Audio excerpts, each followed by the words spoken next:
Welcome to my presentation, Ending Slavery Through Numbers by Adriana Notaboom at Bethel University for the course Business 615. This presentation is an accounting and strategy for Forward Ministries. This organization is a nonprofit that hopes to open its doors in the next few years and will use this plan as a guide along the way. Forward is a rehabilitation home for criminal sex traffickers that is designed to be a treatment facility where clients will walk through the program with therapists and specialized clinicians to get the help they need to start on a better path. In addition, as the program continues, there will be education pathways offered to clients along with on-the-job training to help prepare them for a different future when they leave the facility so they can have a new alternative to move forward into rather than turning back to their former lives of crime, thus broadening the gap between distributors and victims and leading the way to the end of modern-day slavery.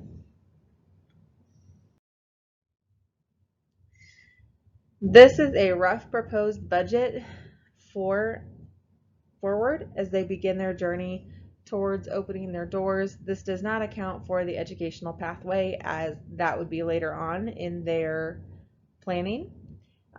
This is just a suggestion. The budget does allocate for expenses for 1 month. So this would be 1 month and then you multiply it by 12 going forward for the rest of the year. This is probably the weakest area of my paper so far.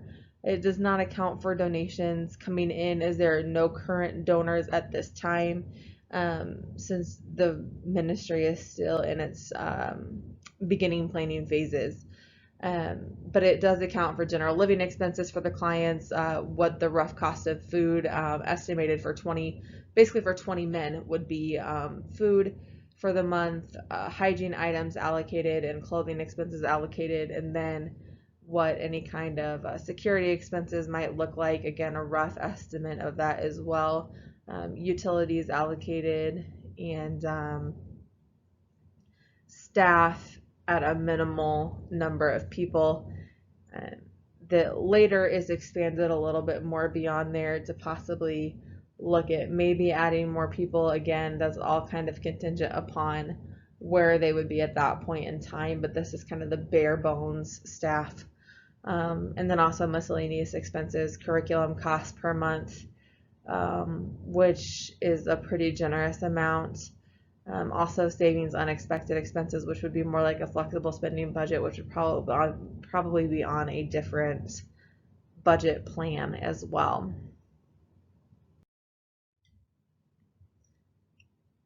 For information for decision making and control, cost finding is going to be extremely important for the ministry. This form of accounting will be necessary to determine the cost per client and the hours of treatment each resident will need in therapy.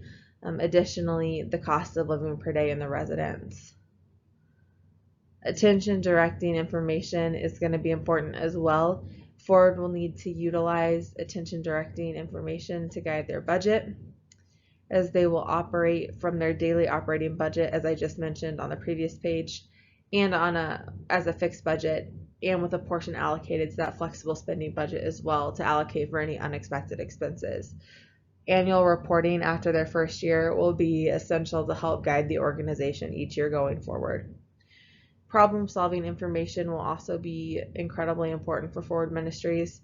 The organization will rely on problem-solving for non-routine decisions that may arise, when such as whether or not a new treatment option needs to be added to the care plan or an old option needs to be removed.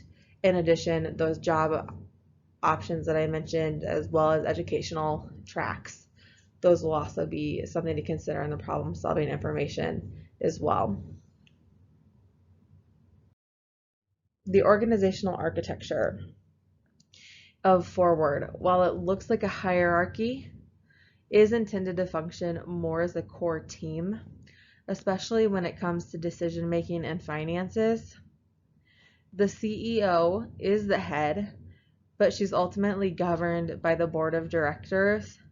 However, when it comes to decisions that must be made, she does rely on her team for support because she knows that they're the ones on the front lines every day, in and out with the clients. She also wants to be in and out with those clients every day as well.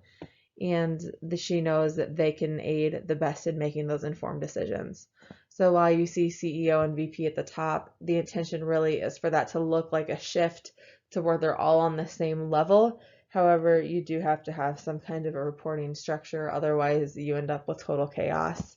But realistically, the way the organization is meant to function is for everyone to be there in the daily grind and all making decisions together, but there is still that formalized reporting structure where everyone kind of reports to each other with the CEO at the top and the VP with the CEO. The counselors then would be below. At this point, it looks like residential life or res staff would be reporting to the counselors. IT just kind of gets thrown into the mix.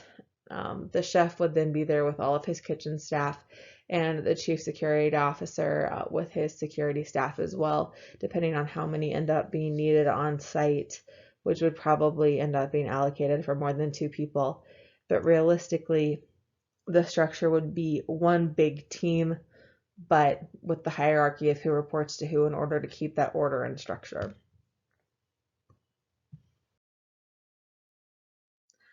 Potential fraud in the company is definitely something important to watch out for. Working in the nonprofit sector, many people often feel they just don't have enough to make ends meet. While Forward is working to budget to compensate employees fairly and avoid fraud, the risk is still there. In these cases, most likely reasons for fraud, according to Quick, a CPA, are pressure and rationalization. The pressure in this situation would be not having enough money, and that rationalization factor would be the justification that there is no other way but to then steal from the employer. So in the fraud triangle, we would actually, in the nonprofit sector, end up with probably 2 of the corners. Opportunity doesn't as much come into play because there's not a lot of money to steal from.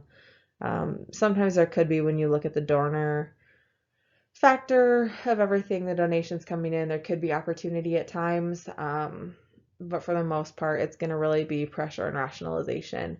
But there could be moments where there is opportunity. You're at a donor event, there's large amounts of cash coming in. It could be really easy to walk out with some of that cash rather than send it on through with the donations like you should. So I guess all 3 of those opportunities really do present themselves at any given moment in the nonprofit field. So it is something you definitely have to be aware of and make sure that you do trust the people that you're working with and you do have accountability and safeguards set up. And federal regulations that govern over nonprofits. What I have found so far is that nonprofits are governed by the FASB, which is spelled out plainly as the Financial Accounting Standards Board.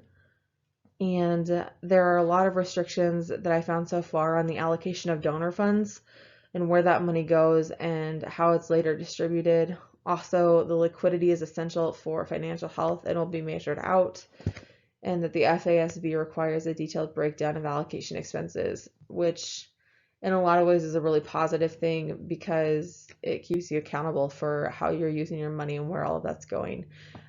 So the government does do a lot of heavy regulation on nonprofit organizations and how they're spending their money.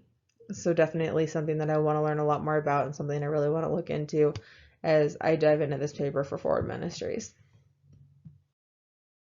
Thank you so much for taking the time to listen to my presentation, and have a great one.